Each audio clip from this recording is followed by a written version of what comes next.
लीजिए सुनिए मुंशी प्रेमचंद के लिखे कथा संग्रह मानसरोवर 7 की कहानी दुर्गा का मंदिर, मेरी यानी समीर गोस्वामी की आवाज में। बाबू ब्रजनाथ कानून पढ़ने में मग्न थे और उनके दोनों बच्चे लड़ाई करने में। श्यामा चिल्लाती कि मुन्नू मेरी गुड़िया नहीं देता। मुन्नू रोता था कि श्यामा ने मेरी मिठाई खा ली। ब्रजनाथ ने क्रुद्ध होकर भामा से कहा, तुम इन दुष्टों को यहां से हटाती हो कि नहीं? नहीं तो मैं एक एक की खबर लेता हूं। भामा चूल्हे में आग जला रही थी, बोली, अरे तो अब क्या संध्या को भी पढ़ते ही रहोगे? जरा दम तो ले लो। ब्रजनाथ, उठा तो ना जाएगा, बैठी बैठी वहीं से कानून बघारोगी। अभी एक आध को पटक दूंगा तो वहीं से गरजती हुई आओगी कि हाय हाय बच्चे को मार डाला। भामा, तुम्हें कुछ बैठी या सोई तो नहीं हूं। जरा एक घड़ी तुम ही लड़कों को बहलाओगे तो क्या होगा? कुछ मैंने तो उनकी नौकरी नहीं लिखाई। ब्रजनाथ से कोई जवाब न देते बना। क्रोध पानी के समान बहाव का मार्ग न पाकर और भी प्रबल हो जाता है। यद्यपि ब्रजनाथ नैतिक सिद्धांतों के ज्ञाता थे, पर उनके पालन में इस समय कुशल न दिखाई दी। मुद्दई और मुद्दालेह दोनों को एक ही लाठी से हाँका और दोनों को रोते चिल्लाते छोड़ कानून का ग्रंथ बगल में दबा कॉलेज पार्क की राह ली। सावन का महीना था। आज कई दिन के बाद बादल हटे थे। हरे भरे वृक्ष सुनहरी चादर ओढ़े खड़े थे। मृदु समीर सावन का राग गाता था और बगुले डालियों पर बैठे हिंडोले झूल रहे थे। ब्रजनाथ एक बेंच पर आ बैठे और किताब खोली, लेकिन इस ग्रंथ की अपेक्षा प्रकृति ग्रंथ का अवलोकन अधिक चित्ताकर्षक था। कभी आसमान को पढ़ते थे, कभी पत्तियों को, कभी छविमयी हरियाली को और कभी सामने मैदान में खेलते हुए लड़कों को। एकाएक उन्हें सामने घास पर कागज की एक पुड़िया दिखाई दी। माया ने जिज्ञासा की, आड़ में चलो देखें उसमें क्या है। बुद्धि ने कहा, तुमसे मतलब, पड़ी रहने दो। लेकिन जिज्ञासा रूपी माया की जीत हुई। ब्रजनाथ ने उठकर पुड़िया उठा ली। कदाचित किसी के पैसे पुड़िया में लिपटे गिरे पड़े हैं।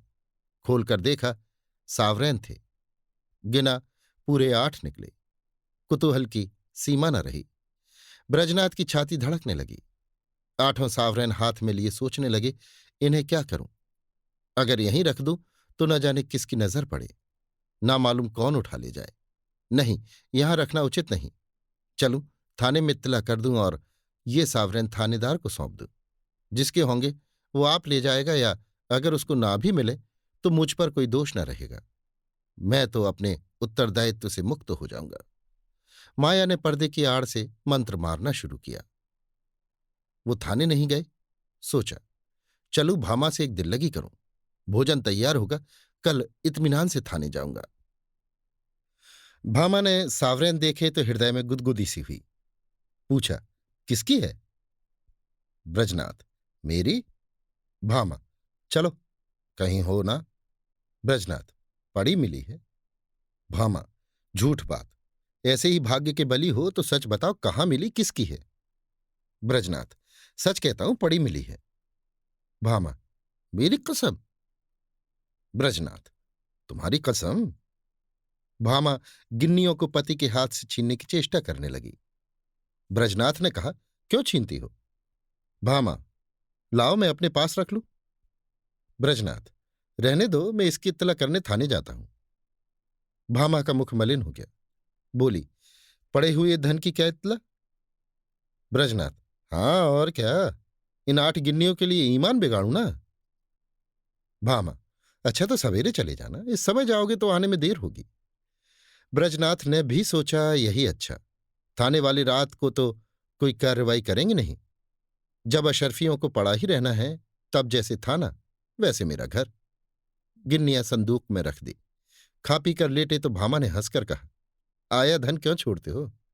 लाओ मैं अपने लिए एक गुलूबंद बनवा लूं, बहुत दिनों से जी तरस रहा है। माया ने इस समय हास्य का रूप धारण किया।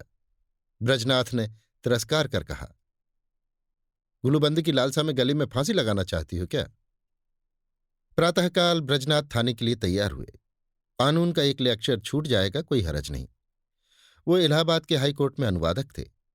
नौकरी में उन्नति की आशा न देखकर साल भर से वकालत की तैयारी में मग्न थे।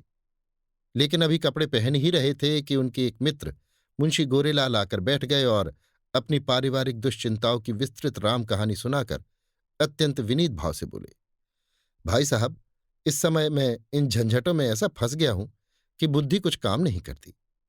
तुम बड़े आदमी हो, इस समय कुछ सहायता करो। ज्यादा नहीं, 30 रुपए दे दो। किसी न किसी तरह काम चला लूंगा। आज 30 तारीख है, कल शाम को तुम्हें रुपए मिल जाएंगे। ब्रजनाथ बड़े आदमी तो न थे, किंतु बड़प्पन की हवा बांध रखी थी। ये मिथ्या अभिमान उनके स्वभाव की एक दुर्बलता थी। केवल अपने वैभव का प्रभाव डालने के लिए ही वो बहुधा मित्रों की छोटी मोटी आवश्यकताओं पर अपनी वास्तविक आवश्यकताओं को निछावर कर दिया करते थे। लेकिन भामा को इस विषय में उनसे सहानुभूति न थी। इसलिए जब ब्रजनाथ पर इस प्रकार का संकट आ पड़ता था, तब थोड़ी देर के लिए पारिवारिक शांति अवश्य नष्ट हो जाती थी। उनमें इनकार करने या टालने की हिम्मत न थी। वो सकुचाते हुए भामा के पास गए और बोले, तुम्हारे पास 30 रुपए तो ना होंगे? मुंशी गोरेलाल मांग रहे हैं। भामा ने रुखाई से कहा, मेरे पास तो रुपए नहीं। ब्रजनाथ, होंगे तो जरूर, बहाना करती हो। भामा, अच्छा बहाना ही सही। ब्रजनाथ, तो मैं उनसे क्या कह दूं? भामा, कह दो घर में रुपए नहीं है। तुमसे न कहते बने तो मैं पर्दे की आड़ से कह दूं। ब्रजनाथ, कहने को तो मैं कह दूं, लेकिन उन्हें विश्वास न आएगा। समझेंगे बहाना कर रहे हैं। भामा, समझेंगे तो समझा करें।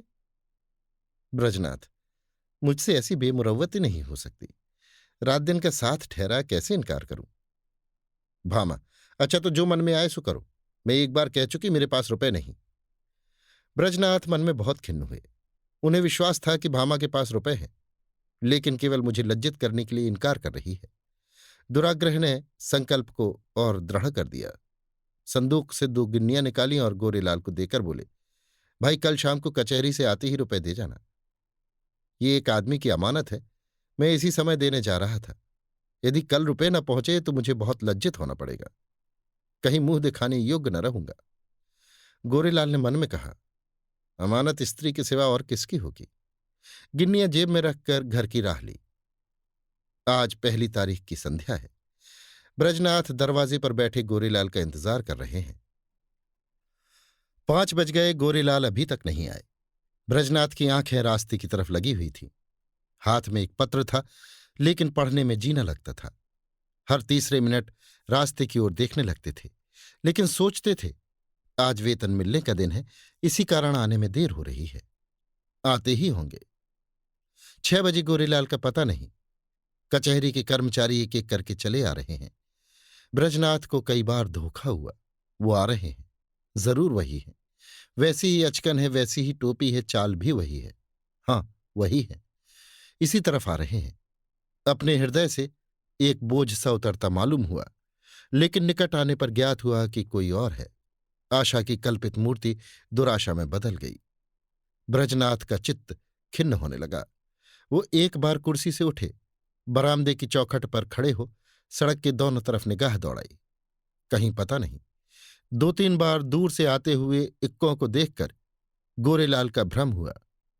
आकांक्षा की प्रबलता। 7 बजे चिराग जल गए। सड़क पर अंधेरा छाने लगा। ब्रजनाथ सड़क पर उद्विग्न भाव से टहलने लगे। इरादा हुआ गोरेलाल के घर चलूं। उधर कदम बढ़ाए, लेकिन हृदय कांप रहा था कि कहीं वो रास्ते में आते हुए न मिल जाएं तो समझें कि थोड़े से रुपयों के लिए इतने व्याकुल हो गए। थोड़ी ही दूर गए कि किसी को आते देखा।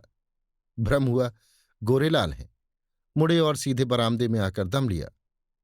लेकिन फिर वही धोखा, फिर वही भ्रांति। तब सोचने लगे कि इतनी देर क्यों हो रही है। क्या अभी तक वो कचहरी से न आए होंगे? ऐसा कदापि नहीं हो सकता। उनके दफ्तर वाले मुद्दत हुई निकल गए। बस 2 बातें हो सकती हैं। या तो उन्होंने कल आने का निश्चय कर दिया, समझे होंगे रात को कौन जाए, या जानबूझकर बैठे होंगे, देना न चाहते होंगे। उस समय उनको गरज थी, इस समय मुझे गरज है। मैं ही किसी को क्यों न भेज दूं, लेकिन किसे भेजूं? मुन्नू जा सकता है, सड़क ही पर मकान है। ये सोचकर कमरे में गए, लैंप जलाया और पत्र लिखने बैठे, मगर आंखें द्वार ही की ओर लगी हुई थीं। अकस्मात किसी के पैरों की आहट सुनाई दी। तुरंत पत्र को एक किताब के नीचे दबा लिया और बरामदे में चले आए। देखा पड़ोस का एक कुंजड़ा तार पढ़ाने आया है। उससे बोले, भाई इस समय फुर्सत नहीं है, थोड़ी देर में आना। उसने कहा, बाबूजी घर भर के आदमी घबराए हैं, जरा एक निगाह देख लीजिए। निदान ब्रजनाथ ने झुंझलाकर उसके हाथ से तार ले लिया और सरसरी नजर से देखकर बोले, कलकत्ते से आया है, माल नहीं पहुंचा। कुंजड़े ने डरते डरते कहा, बाबूजी इतना और देख लीजिए किसने भेजा है। इस पर ब्रजनाथ ने तार फेंक दिया और बोले, मुझे इस वक्त फुर्सत नहीं है। 8 बज गए। ब्रजनाथ को निराशा होने लगी। मुन्नू इतनी रात बीते नहीं जा सकता। मन में निश्चय किया, आप ही जाना चाहिए। बला से बुरा मानेंगे, इसकी कहाँ तक चिंता करूं। स्पष्ट कह दूंगा, मेरे रुपए दे दो। भलमनसी भले मानसों से निभाई जाती है, ऐसे धूर्तों के साथ भलमनसी का व्यवहार करना मूर्खता है। अचकन पहनी घर में जाकर भामा से कहा, जरा एक काम से बाहर जाता हूं, किवाड़े बंद कर लो। चलने को तो चले, लेकिन पग पग पर रुकते जाते थे। गोरेलाल का घर दूर से दिखाई दिया। लैंप जल रहा था। ठिठक गए और सोचने लगे, चलकर क्या कहूंगा। कहीं उन्होंने जाते जाते रुपए निकाल कर दे दिए और देर के लिए क्षमा मांगी तो मुझे बड़ी झेप हो गई। वो मुझे क्षुद्र, ओछा, धैर्यहीन समझेंगे। नहीं, रुपयों की बातचीत करूं ही क्यों। कहूंगा, भाई घर में बड़ी देर से पेट दर्द कर रहा है, तुम्हारे पास पुराना तेज सिरका तो नहीं है। मगर नहीं, ये बहाना कुछ भद्दा सा प्रतीत होता है। साफ कलई खुल जाएगी। इस झंझट की जरूरत ही क्या है। वो मुझे देखकर आप ही समझ जाएंगे। इस विषय में बातचीत की कुछ नौबत ही ना आवेगी। ब्रजनाथ इसी उधेड़ बुन में आगे बढ़ते चले जाते थे, जैसे नदी में लहरें चाहे किसी ओर चले, धारा अपना मार्ग नहीं छोड़ती। गोरेलाल का घर आ गया। द्वार बंद था। ब्रजनाथ को उन्हें पुकारने का साहस न हुआ। समझे खाना खा रहे होंगे। दरवाजे के सामने से निकले और धीरे धीरे टहलते हुए 1 मील तक चले गए। 9 बजने की आवाज कान में आई। गोरेलाल भोजन कर चुके होंगे, ये सोचकर लौट पड़े। लेकिन द्वार पर पहुंचे तो अंधेरा था। वो आशारूपी दीपक बुझ गया था। 1 मिनट तक दुविधा में खड़े रहे। क्या करूं, अभी बहुत सवेरा है, इतनी जल्दी थोड़े ही सो गए होंगे। दबे पांव बरामदे पर चढ़े। द्वार पर कान लगाकर सुना। चारों ओर ताक रहे थे कि कहीं कोई देख न ले। कुछ बातचीत की भनक कान में पड़ी। ध्यान से सुना। स्त्री कह रही थी, रुपए तो सब उठ गए, ब्रजनाथ को कहां से दोगे। गोरेलाल ने उत्तर दिया, ऐसी कौन सी उतावली है, फिर दे देंगे। आज दरख्वास्त दे दी है, कल मंजूर हो ही जाएगी। 3 महीने के बाद लौटेंगे, तब देखा जाएगा। ब्रजनाथ को ऐसा जान पड़ा मानो मुंह पर किसी ने तमाचा मार दिया। क्रोध और नैराश्य से भरे हुए बरामदे से उतर आए। घर चले तो सीधे कदम न पड़ते थे, जैसे कोई दिन भर का थका मांदा पथिक हो। ब्रजनाथ रात भर करवटें बदलते रहे। कभी गोरेलाल की धूर्तता पर क्रोध आता था, कभी अपनी सरलता पर। मालूम नहीं किस गरीब के रुपए हैं, उस पर क्या बीती होगी। लेकिन अब क्रोध या खेद से क्या लाभ। सोचने लगे, रुपए कहाँ से आवेंगे। भामा पहले ही इनकार कर चुकी है। वेतन में इतनी गुंजाइश नहीं।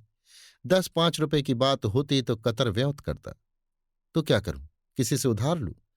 मगर मुझे कौन देगा। आज तक किसी से मांगने का संयोग नहीं पड़ा, और अपना कोई ऐसा मित्र है भी तो नहीं। जो लोग हैं मुझी को सताया करते हैं, मुझे क्या देंगे। हाँ, यदि कुछ दिन कानून छोड़कर अनुवाद करने में परिश्रम करूं तो रुपए मिल सकते हैं। कम से कम 1 मास का कठिन परिश्रम है। सस्ते अनुवादकों के मारे दर भी तो गिर गई है। निर्दयी, तूने बड़ी दगा की। ना जाने किस जन्म का वैर चुकाया, कहीं का न रखा। दूसरे दिन ब्रजनाथ को रुपयों की धुन सवार हुई। सवेरे कानून के लेक्चर में सम्मिलित होते, संध्या को कचहरी से तजवीजों का पुलिंदा घर लाते और आधी रात तक बैठे अनुवाद किया करते।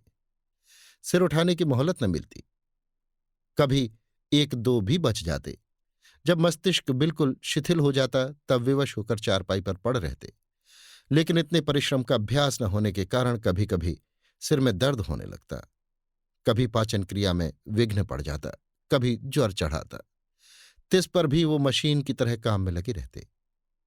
भामा कभी कभी झुंझलाकर कहती, अजी लेट भी रहो, बड़े धर्मात्मा बने हो।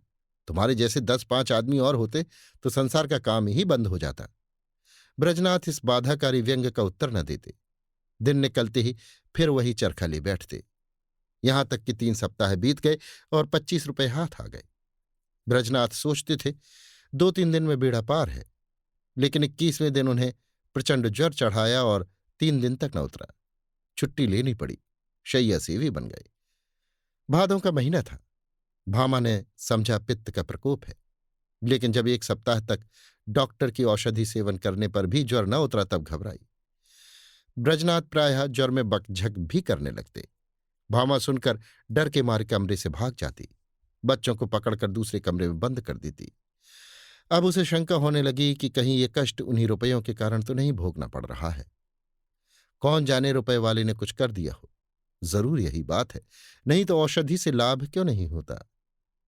संकट पड़ने पर हम धर्म भीरू हो जाते हैं, औषधियों से निराश होकर देवताओं की शरण लेते हैं। भामा ने भी देवताओं की शरण ली। वो जन्माष्टमी, शिवरात्रि और तीज के सिवा कोई व्रत न रखती थी। इस बार उसने नवरात्र का कठिन व्रत शुरू किया। 8 दिन पूरे हो गए। अंतिम दिन आया। प्रभात का समय था। भामा ने ब्रजनाथ को दवा पिलाई और दोनों बालकों को लेकर दुर्गा जी की पूजा करने के लिए चली। उसका हृदय आराध्य देवी के प्रति श्रद्धा से परिपूर्ण था। मंदिर के आंगन में पहुंची। उपासक आसनों पर बैठे हुए दुर्गा पाठ कर रहे थे। धूप और अगर की सुगंध उड़ रही थी। उसने मंदिर में प्रवेश किया। सामने दुर्गा की विशाल प्रतिमा शोभायमान थी। उसके मुखार बिंद पर एक विलक्षण दीप्त झलक रही थी। बड़े बड़े उज्ज्वल नेत्रों से प्रभा की किरणें छिटक रही थीं। पवित्रता का एक समासा छाया हुआ था। भामा इस दीप्त वर्ण मूर्ति के सम्मुख सीधी आंखों से ताक न सकी। उसके अंतःकरण में एक निर्मल विशुद्ध भावपूर्ण भय का उदय हो आया। उसने आंखें बंद कर लीं, घुटनों के बल बैठ गई और हाथ जोड़कर करुण स्वर से बोली, माता मुझ पर दया करो। उसे ऐसा ज्ञात हुआ मानो देवी मुस्कुराई। उसे उन दिव्य नेत्रों से एक ज्योत सी निकलकर अपने हृदय में आती हुई मालूम हुई। उसके कानों में देवी के मुंह से निकले ये शब्द सुनाई दिए, पराया धन लौटा दे, तेरा भला होगा। भामा उठ बैठी। उसकी आंखों में निर्मल भक्ति का आभास झलक रहा था। मुखमंडल से पवित्र प्रेम बरसा पड़ता था। देवी ने कदाचित उसे अपनी प्रभा के रंग में डुबा दिया। इतने में दूसरी स्त्री आई। उसके उज्ज्वल केश बिखरे और मुरझाए हुए चेहरे के दोनों ओर लटक रहे थे। शरीर पर केवल एक श्वेत साड़ी थी। हाथों में चूड़ियों के सिवा और कोई आभूषण न था। शोक और नैराश्य की साक्षात मूर्ति मालूम होती थी। उसने भी देवी के सामने सिर झुकाया और दोनों हाथों से आंचल फैलाकर बोली, देवी, जिसने मेरा धन लिया हो उसका सर्वनाश करो। जैसे सितार मिजराब की चोट खाकर थरथरा उठता है, उसी प्रकार भामा का हृदय अनिष्ट के भय से थरथरा उठा। ये शब्द तीव्र शर के समान उसके कलेजे में चुभ गए। उसने देवी की ओर कातर नेत्रों से देखा। उनका ज्योतिर्मय स्वरूप भयंकर था। नेत्रों से भीषण ज्वाला निकल रही थी। भामा के अंतःकरण में सर्वत्र आकाश से, मंदिर के सामने वाले वृक्षों से, मंदिर के स्तंभों से, सिंहासन के ऊपर जलते हुए दीपक से और देवी के विकराल मुंह से ये शब्द निकलकर गूंजने लगे, पराया धन लौटा दे, नहीं तो तेरा सर्वनाश हो जाएगा। भामा खड़ी हो गई और उस वृद्धा से बोली, क्यों माता, तुम्हारा धन किसी ने ले लिया है? वृद्धा ने इस प्रकार उसकी ओर देखा मानो डूबते को तिनके का सहारा मिला। बोली, हां बेटी। भामा, कितने दिन हुए? वृद्धा, कोई 1.5 महीना।